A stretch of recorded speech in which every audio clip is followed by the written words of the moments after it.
Today we are going to start the new chapter, that is chapter number 15, Improvement in Food Resources. Before we start the chapter, let us discuss some points regarding to this chapter.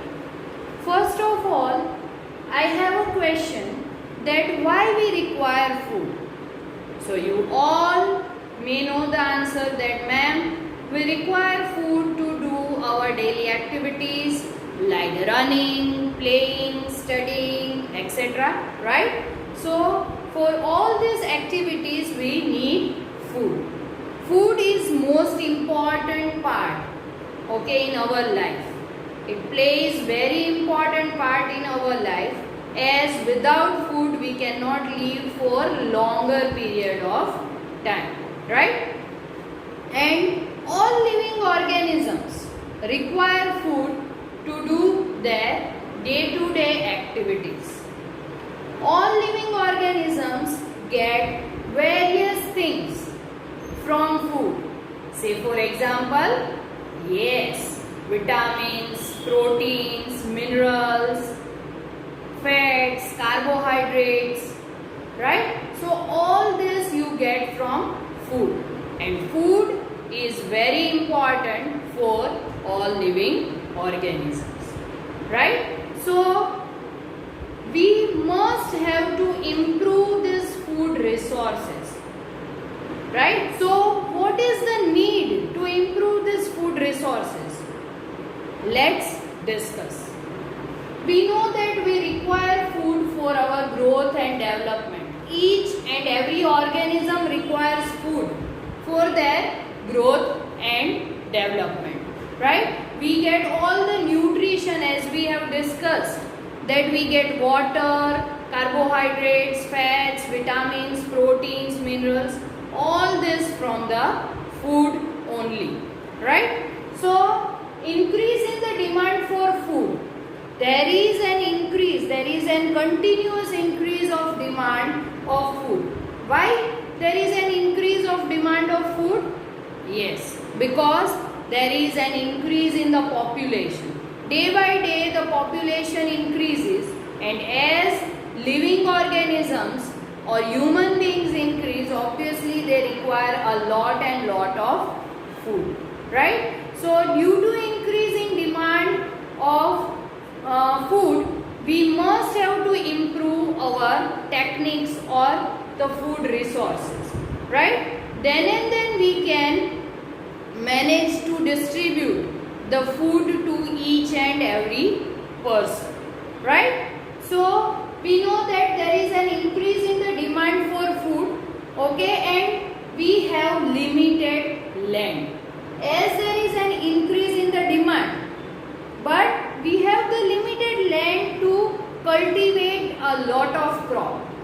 As population increases, obviously the houses, the industries, the buildings will also increase. So we have limited land, and in this limited land we can cultivate the limited crop. So what can we do? Instead of searching the land, we can improve our food resources, right? So how is it possible? That we have to study in this chapter, okay? Then we know that we had green and white revolution. In previous years we had green revolution. Green revolution means we have some improvement in our food resources. How can we grow the crops? What can be done to improve the crop production? That we have already in India, right? So we had this green revolution as well as white revolution. White revolution means revolution in dairy products, right? So as this green and white revolutions were there, we have improved in the amount of food resources. But as we know, day by day the demand of food is increasing. So we must have to reach to that demand to provide food to each and every person. As there is an increase in the demand of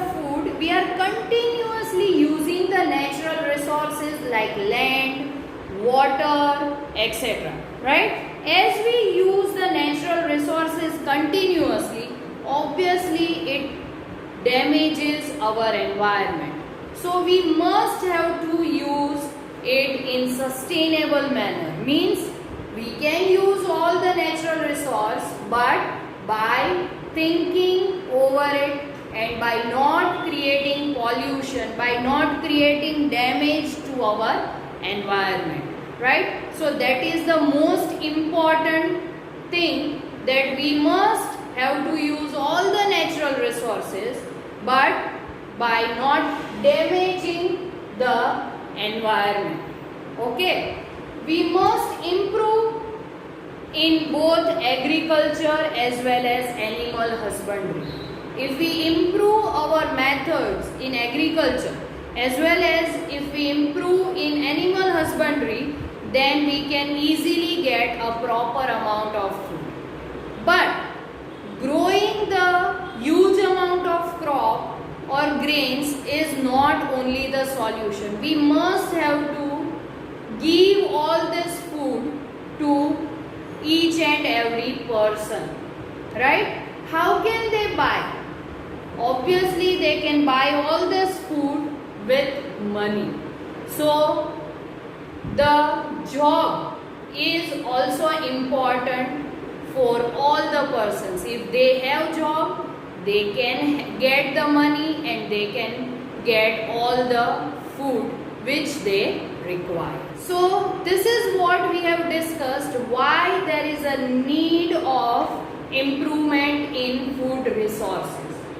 Now let's discuss the next topic of this chapter, that is, if we do the improvement in crop yields, means if we do the improvement in our production of crops, first we can produce this amount of crop, now we can produce this amount of crop due to green revolution, and if we improve this, then we can produce the maximum amount of crop. So how can we do this? Right? So improvement in crop yields, that is our next topic. We know that we grow many types of crops. First is cereals. We can grow rice, wheat, maize, etc. cereals, and from these cereals we get carbohydrates. From the pulses like gram, black gram, that is arhar, and moong, that is green gram, and many more, we get proteins from this pulses. Right? Then we get fats from oil seeds like sesame, mustard, groundnut, and many other oil seeds. And from other crops like vegetables, fruits, spices, we get vitamins and minerals in addition of some amount of carbohydrates and proteins. Right? So from all these different types of crops, we get all the different types of nutrients, and these nutrients are necessary for our growth and development. Except these all crops, we also grow the fodder crops. Fodder means the food which is eaten by our livestock, okay, our cattle, that is known as fodder. So we also grow fodder like Sudan grass, oats, etc. Okay, and this fodder crops we are giving to our cattle as food. So as we know that all these crops are grown in different seasons. Each crop requires different climate, different temperature, different type of soil, etc. So on the basis of the crops grown in which season, we have two types of crops, that is Rabi crops and Kharif crops. Rabi crops are nothing but the crops which grow in winter season. So we can say that the crops which is grown in winter season are known as Rabi crops. Okay, they are grown from November to April, right? Then other is Kharif crops. Kharif crops means which grown in, yes, monsoon season, right? So here we can write grown in monsoon season. So this type of crop is grown during June to October. So these are the two types of crops which are grown in different seasons. So now let's discuss the various examples of Rabi crops and Kharif crops. Paddy, maize, cotton, green gram. These are the examples of Kharif crops.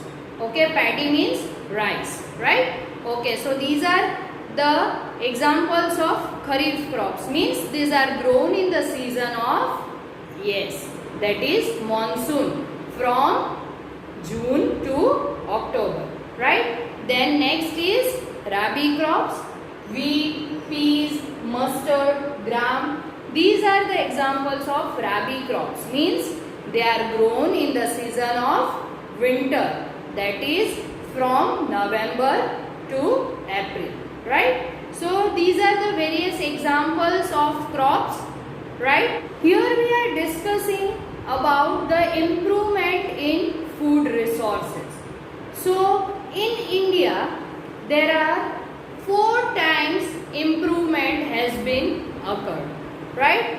And this improvement in food resources is occurred on the basis of 3 stages in any agricultural practice. Means we can divide the farming practice into 3 stages, and on the basis of these 3 stages the improvement occurs. Let's see which are these 3 stages. The first stage is choice of seeds for planting. We know that we must have to choose the healthy seeds for planting, right? So on the basis of this, that is choice of seeds for planting, we have the crop variety improvement. Then second is nurturing the crop plants. Means how we are growing or how we are taking care of the crop plants, right? So on the basis of nurturing the crop plants, we have second, that is the crop production improvement, right? And third is protection of growing and harvested crops from loss. We know that we must have to protect the crops from insects, from pests, right? So how to protect these crops? And of course after harvesting we have to store the crops. We have to store the grains in proper place. Then and then we can give all this food to people, right? So that is the third one, protection of growing and harvested crops from loss. So on the basis of this there is a third stage, that is the crop protection management. So these 3, crop variety improvement, crop production improvement and crop protection management, each of these 3 we have to study in detail in our chapter. So in the next lecture we are going to discuss about the first stage, that is crop variety improvement. Till that, be at home, be safe. Thank you.